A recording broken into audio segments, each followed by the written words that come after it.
VOA This Morning.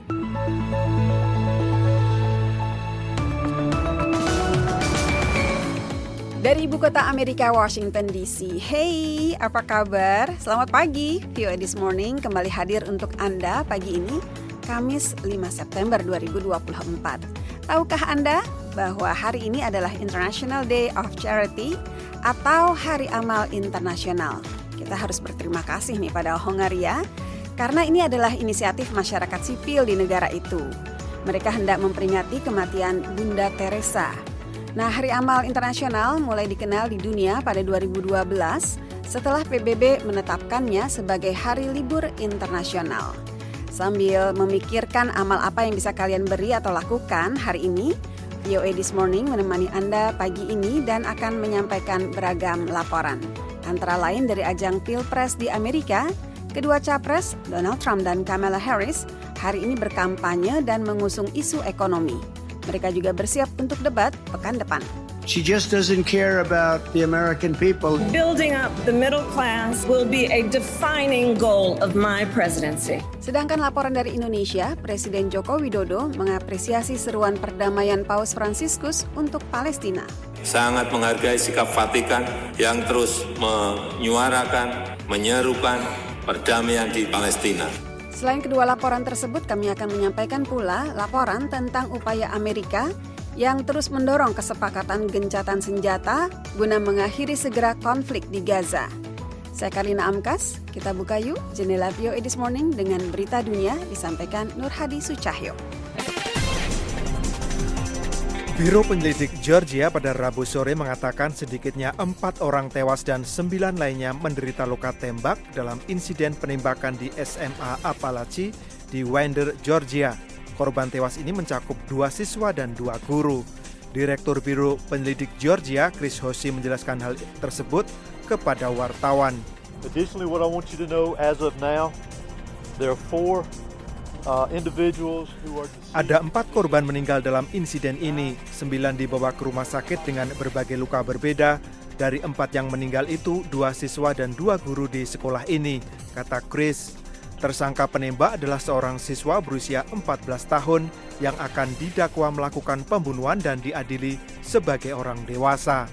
Tersangka yang diidentifikasi sebagai Colt Gray melepaskan tembakan sekitar pukul 10.23 pagi tak lama setelah sekolah dimulai dan menyerahkan diri ketika akan ditangkap polisi.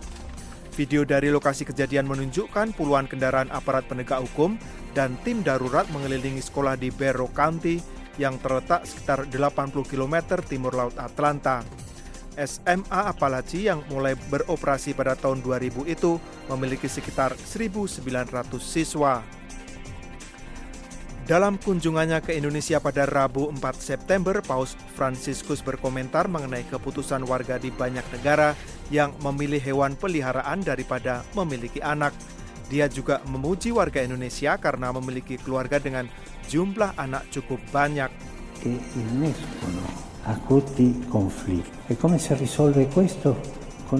Apa yang memicu konflik akut dan bagaimana ini diselesaikan? Dengan hukum kematian, yaitu dengan membatasi kelahiran, membatasi kekayaan terbesar yang dimiliki suatu negara, yaitu kelahiran. Dan negara Anda di sisi lain memiliki keluarga dengan 3, 4, atau 5 anak dan terus bertambah. Dan ini tercermin dalam tingkat usia di Indonesia, kata Paus Fransiskus. Pernyataan itu disampaikan Paus Fransiskus dalam pertemuan dengan Presiden Jokowi dan berbagai tokoh di Istana Negara Jakarta. Teruskan, Anda adalah contoh bagi semua orang, bagi semua negara yang mungkin, dan ini mungkin terdengar lucu. Keluarga-keluarga ini lebih suka memelihara kucing atau anjing ketimbang anak.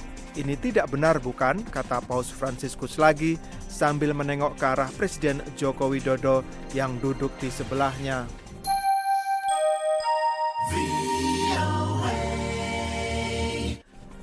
Rahul Gandhi, pemimpin oposisi utama India Partai Kongres, mengatakan pada Rabu 4 September bahwa partainya akan mengembalikan status otonomi Kashmir di India.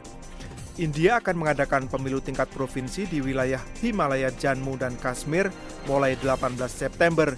Ini merupakan pemilihan regional pertama di sana dalam 1 dekade dan 5 tahun setelah New Delhi menghapus otonomi khusus wilayah tersebut.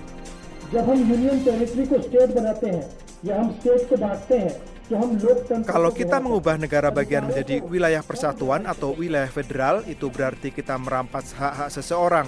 Ketidakadilan ini telah dilakukan kepada Anda, telah dilakukan terhadap Jammu dan Kashmir, kata Gandhi ketika berpidato di sebuah rapat umum di distrik Anantnag menjelang pemilu.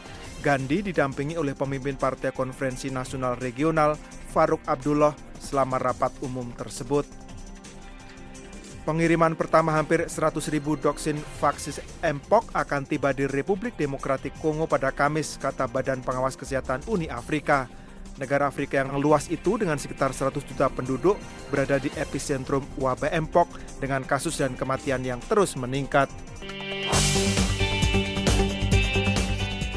VOA This Morning dari Berita Dunia, kini kita beralih ke laporan wartawan dari Washington. 2 bulan sebelum hari pemilihan umum di Amerika, para kandidat presiden Donald Trump dan Kamala Harris sedang mempersiapkan diri untuk debat pertama mereka. Keduanya juga terus berkampanye mengangkat isu ekonomi. Donald Trump giat berkampanye mengenai ekonomi dan Kamala Harris. Trump, kandidat Partai Republik, mengatakan, Here's what we know about Comrade Kamala Harris. Ini yang kita ketahui mengenai Kamala Harris.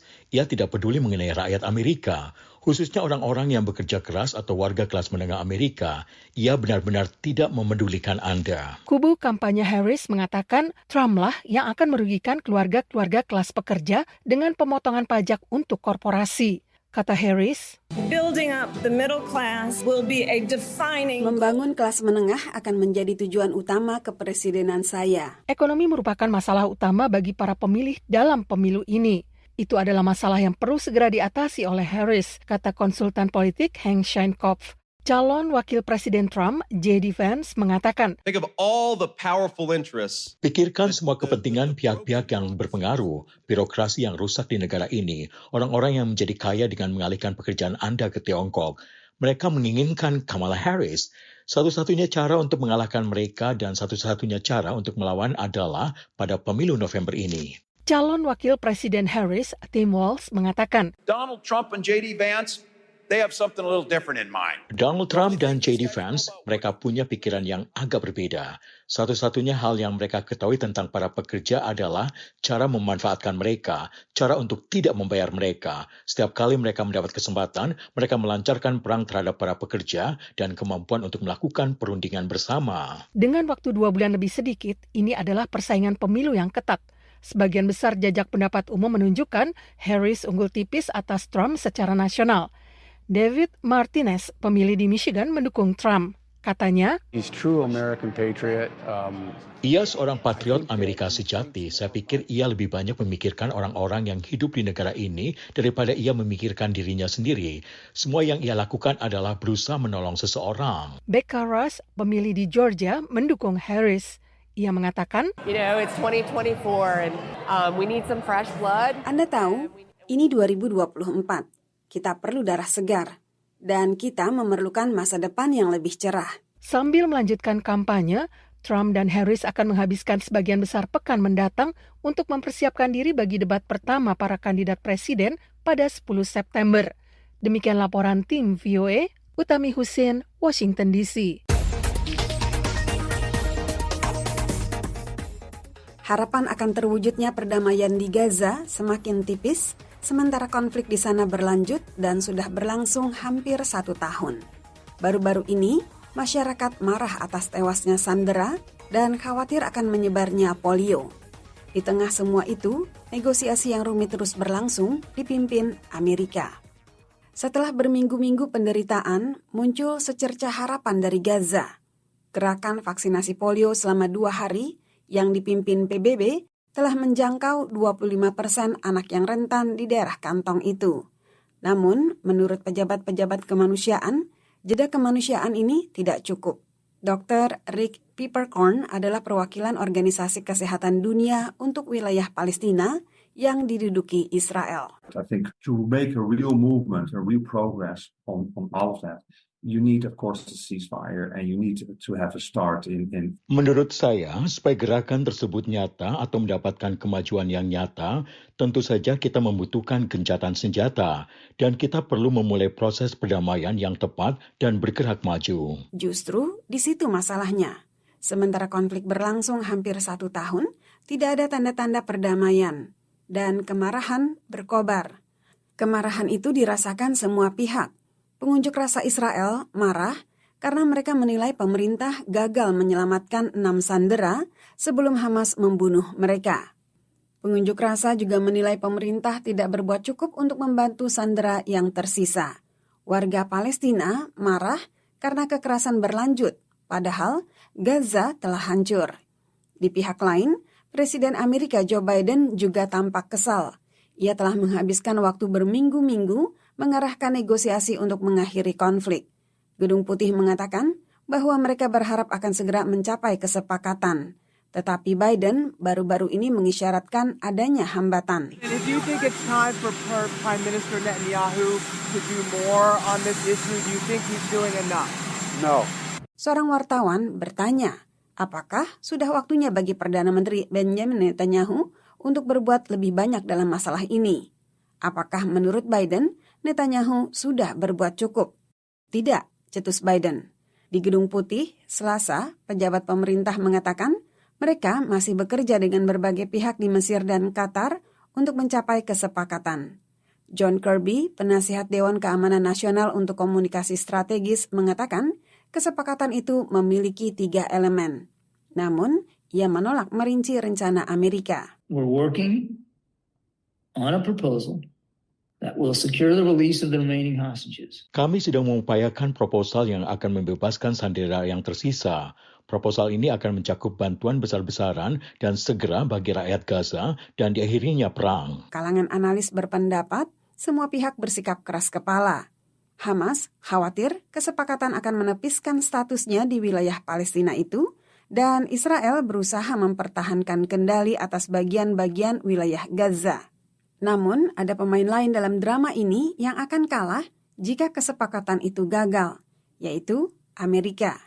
Seorang analis di Middle East Institute, Miret Mabruk, melalui Zoom mengatakan, If we cannot negotiate, if we cannot bring pressure to bear on our friends, on our allies, for their own good, let alone. Jika kita bernegosiasi, jika kita tidak dapat memberi tekanan kepada teman-teman kita, pada sekutu kita, demi kebaikan mereka sendiri, apalagi demi kebaikan kawasan, dan juga demi kebaikan semua pihak, saya tidak tahu mengapa ada orang yang menganggap bahwa keterlibatan kita nantinya akan sangat berharga, kata Mabruk. Dan bagaimana dengan orang-orang yang lahir di tengah semua konflik ini? Bagi mereka, perdamaian adalah sesuatu yang tidak pernah mereka ketahui. Karlina Amkas, VOA, Washington. The Voice of America, VOA. VOA This Morning, kini kita ke Indonesia. Presiden Joko Widodo, Jokowi, menyambut dan menerima Paus Fransiskus di Istana Kepresidenan Jakarta, Rabu, dengan upacara kenegaraan. Dalam kesempatan itu, Jokowi memuji sikap Vatikan yang mendukung dan menyerukan perdamaian terkait konflik di Gaza. Hal tersebut disampaikan oleh Jokowi pada pidato sambutannya bersama Paus Fransiskus dalam pertemuan dengan tokoh dan wakil masyarakat serta perwakilan korps diplomatik di Istana Negara, Rabu 4 September. Jokowi menyampaikan kunjungan Paus Fransiskus ke tanah air memiliki pesan yang sangat kuat tentang pentingnya arti merayakan perbedaan. Sebagai negara majemuk, kata Jokowi, Indonesia terdiri dari berbagai etnis, ras, budaya, agama dan suku bangsa yang terus berupaya menjaga harmoni di tengah kebinekaan yang dimiliki. Bagi Indonesia, ujarnya, perbedaan merupakan anugerah dan toleransi adalah pupuk bagi persatuan dan perdamaian. Jokowi menekankan, Indonesia merasa beruntung memiliki simbol dan semboyan negara, yakni Pancasila dan Bhinneka Tunggal Ika. Menurutnya, karena kedua hal utama ini, masyarakat Indonesia dapat hidup rukun dan berdampingan satu sama lain sampai detik ini. Semangat perdamaian dan toleransi inilah, kata Jokowi, yang ingin Indonesia dan Vatikan sebarkan di tengah dunia yang masih bergejolak. Seperti yang kita ketahui bersama, konflik dan perang terjadi di berbagai belahan dunia, termasuk di Palestina yang telah menelan lebih dari 40.000 korban jiwa. Indonesia mengapresiasi, sangat menghargai sikap Vatikan yang terus menyuarakan, menyerukan perdamaian di Palestina dan mendukung two-state solution.